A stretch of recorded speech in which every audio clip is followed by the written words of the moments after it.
هي بس كلمتين، بس كلمتين وانت حاطين كام عاد.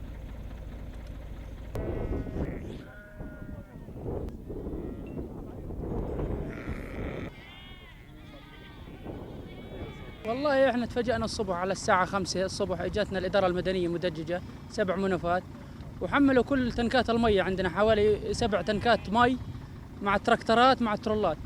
فالغنم اجت على الساعة 9 بدها تشرب، ما لقيت المي، يعني تحكي 6 ساعات لها الغنم مش شاربة مي.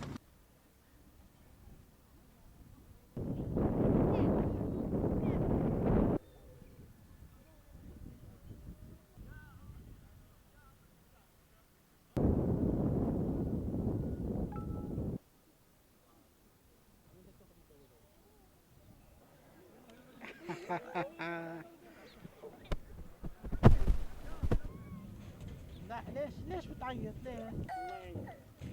لا تخاف يا اخي، هذا مو هو.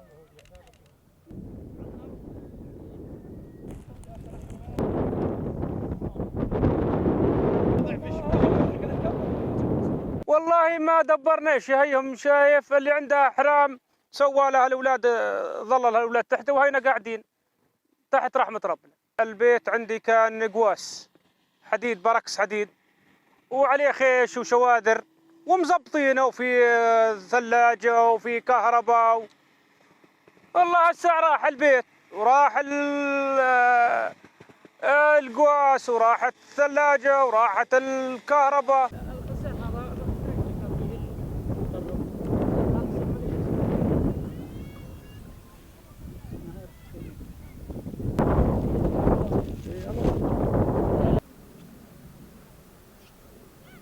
شوف احنا لنا 21 سنه ساكنين هان، صحيح انا 6 اشهر هان و6 اشهر في دار الشتويه، يعني ما بنكر هذا الحكي، بس هم يعني من اول، انا اول ما بسكن هان، يعني معظم السنه بظل هان، بروح على دار الشتويه. انا باجي هان في الصيف عشان الميه.